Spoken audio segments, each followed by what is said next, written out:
Hi guys, it's Elena and I'm enchanted to have you be here on my channel. Hello and welcome. I'm glad you're here. If you're new here, hello and welcome. Consider liking, subscribing. That would be absolutely awesome if you become part of my YouTube family. And if you've been here before, hello and welcome back to all of you guys. Nice big quarantine virtual hug. So nice big hugs to everybody.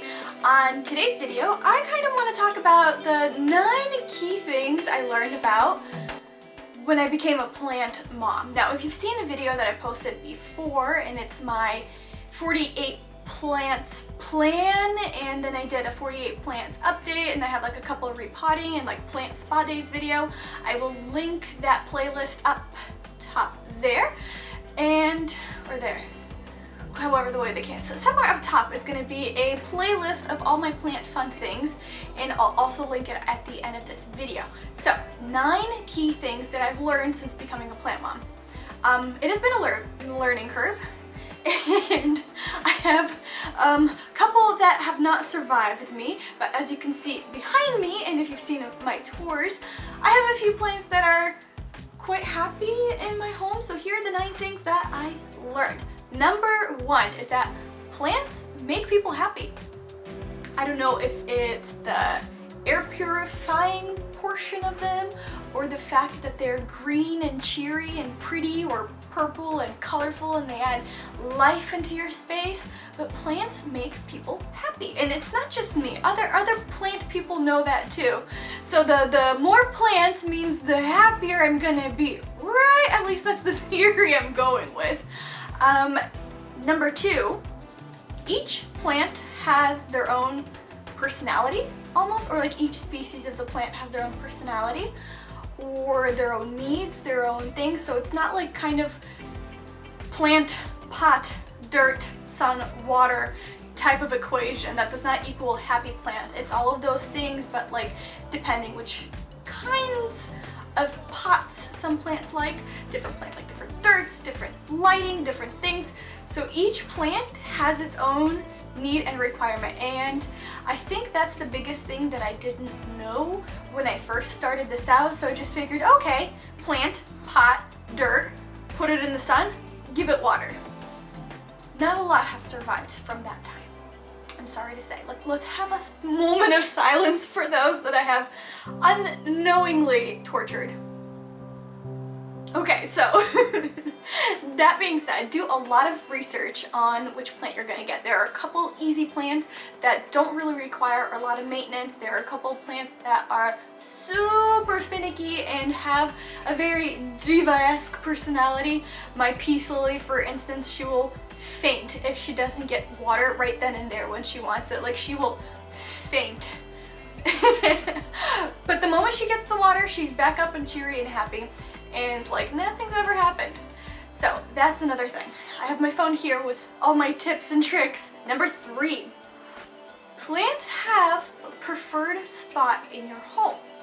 Now, that was kind of a foreign concept to me. Again, when I first started this, I understood like the light requirements. I did a little bit of research on some of my plants, and some is like low light and medium light and bright and direct light. That in its own took me like forever to figure out, like, what does bright and direct light mean versus partial sun versus low light versus medium to low light. Like, that whole thing was foreign until I kind of figured it out.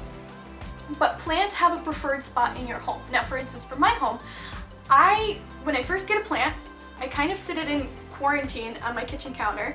That way I get to keep an eye on it every single day to check if it has any buggies, any little spiders, or anything like that. That's another thing you should look out. So maybe it's 10 tips. Quarantine your plants before you add them to the spot that you want to put them in.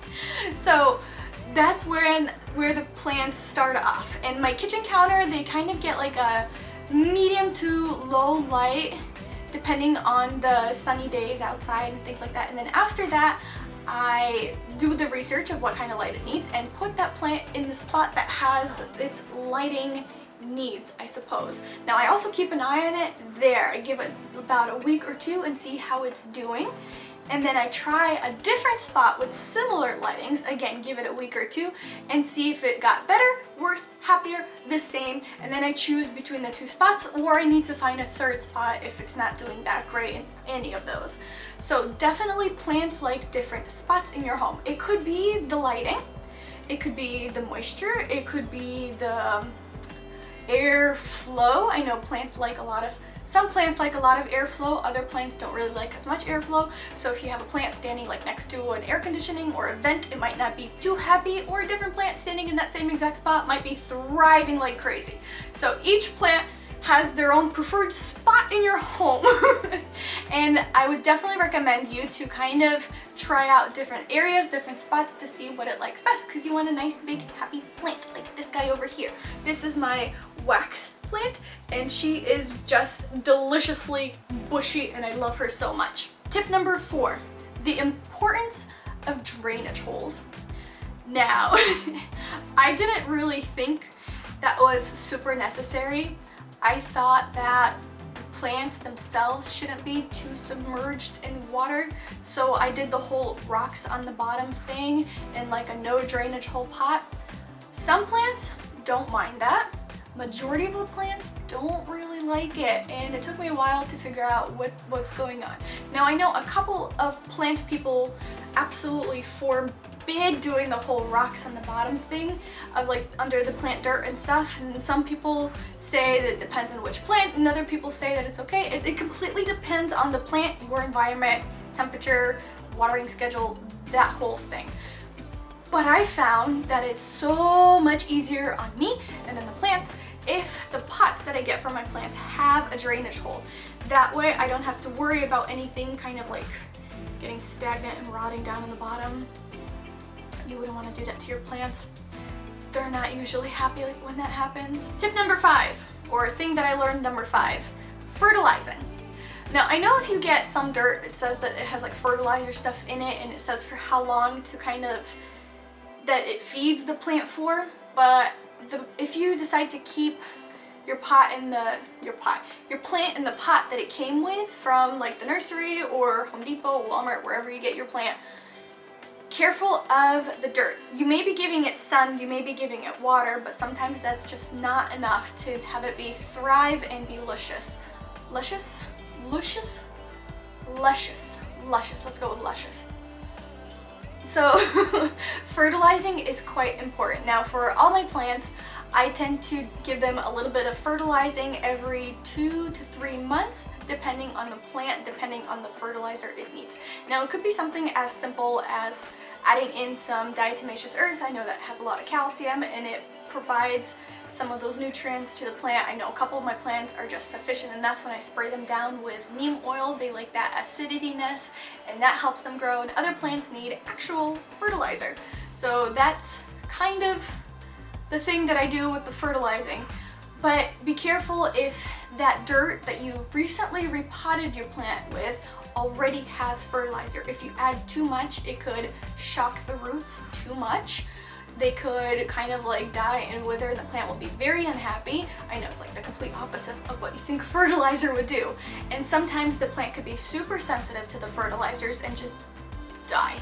I had that fiasco happen to me maybe like 6 months ago, where I killed off 3 of my plants when I fertilized them, and I didn't realize that they were very gentle plants, and I added the same amount of fertilizer that I would to like my other plants similar size. Do your research. Because I killed them and they were very pretty and I was upset. It was a very sad time. Another moment of silence. Number 6. Now talking about dirt and already having fertilizer, different plants require different types of dirt. Now, if you're fairly new to plants and you were like me, it's like mind blown. I didn't even know there was different dirt for plants. And it all depends on the type of drainage that dirt needs, or how much moisture it will retain, or how it dries. I know for succulents, they need a succulent type mix, or some even prefer to be in sand, and those like gravelly textured dirts type of thing. Other plants like to have very moisture retaining, like rich dirt, and other plants kind of don't really care. So the type of dirt you get for your plant matters, and I had no idea. So I'm kind of letting you know, again, it comes right down to research about your plants. Some plants don't even need dirt. Have you guys ever heard of an air plant?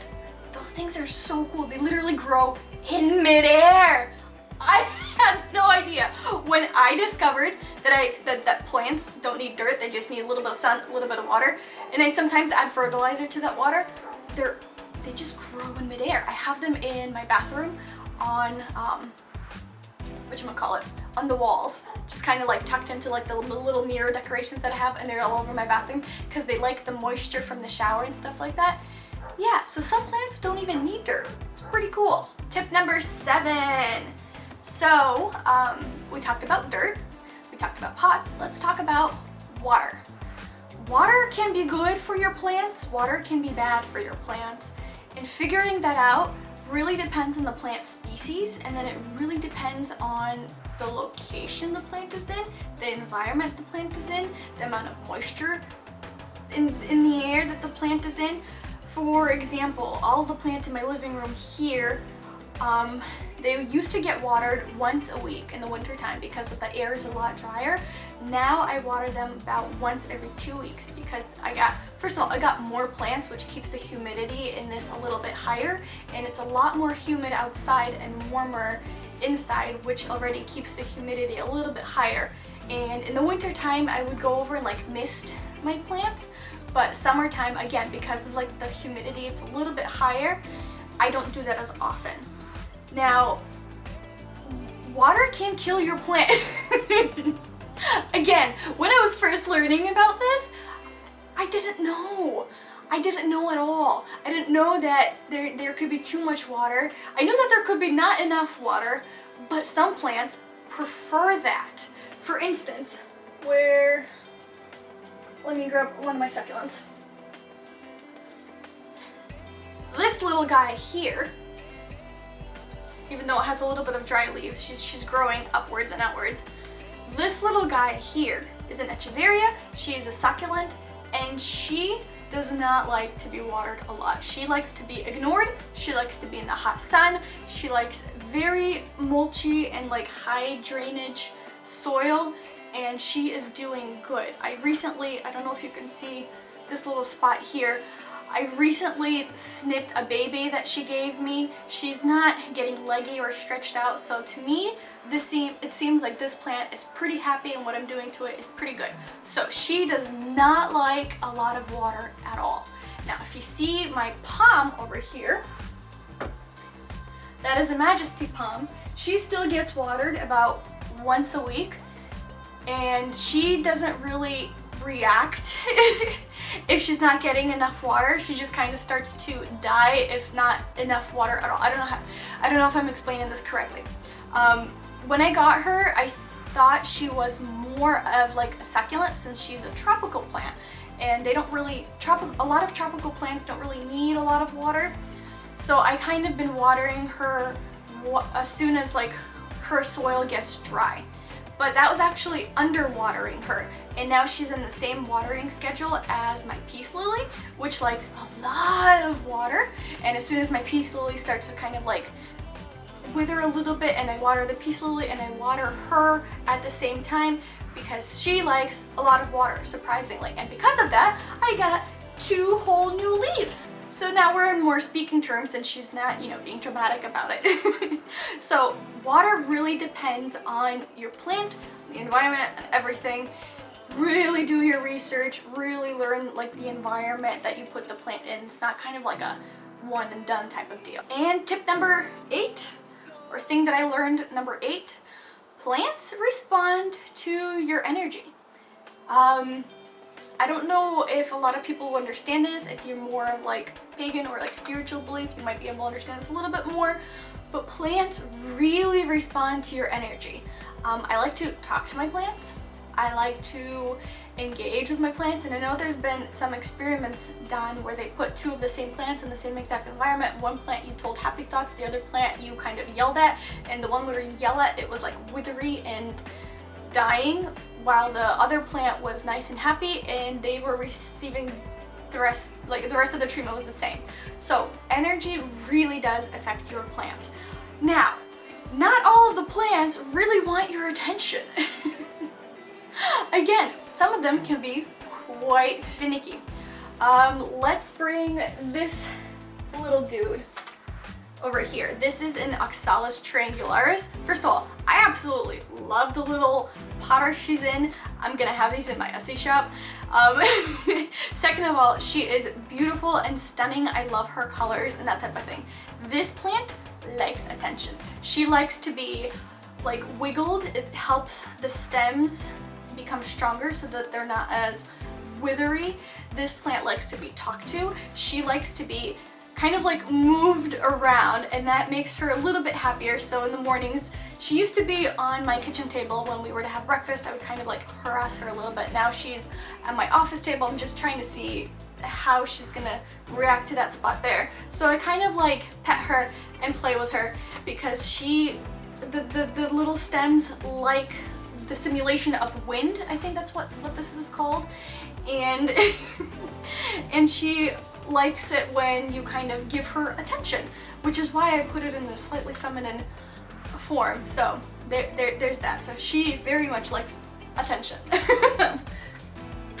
Other plants, do I have one here? This guy. Ooh. This guy over here. Now I don't know the name of it. I know that it's a succulent. This one prefers to be ignored. Now I kind of check up on it and look at it, and oh, she's giving me babies. I'm getting like a couple like new stems growing out of that thing. Okay, she kind of likes to be ignored. You see, like I'm playing with her and she's kind of flopping over. She does not like to be harassed. So I'm gonna put her down and let her kind of, I'm sorry I gave you attention. So that type of thing. But most of the plants do respond to positive energies. They try to give out positive energy and they like receiving positive energy. So just say hello to your plants on occasion. Give them like air hugs or that type of thing. Just love your plants. All right, tip number 9, and the last tip, I guess, for this video is plant moms, plant people, plant community. Community is a thing. It's a huge community, and I've made so many new friends and like plant lovers. It's so wonderful. So not only do you have plant babies, there are also plant people out there that just love plants, love to talk about plants, and like to share tips and go over information that they've learned and things that they would recommend you not to do. So plant people is a great community to kind of become part of. And again, I didn't really know that it was a thing until I started collecting plants, I suppose that's what you call it. But it's definitely a thing. So here is my 9 tips, maybe 9 things that I kind of learned about plants. Hopefully you enjoyed it. Don't forget to like, subscribe, the whole shebang, and I'll see you in the next video. Bye! Mwah! Kisses to all of you.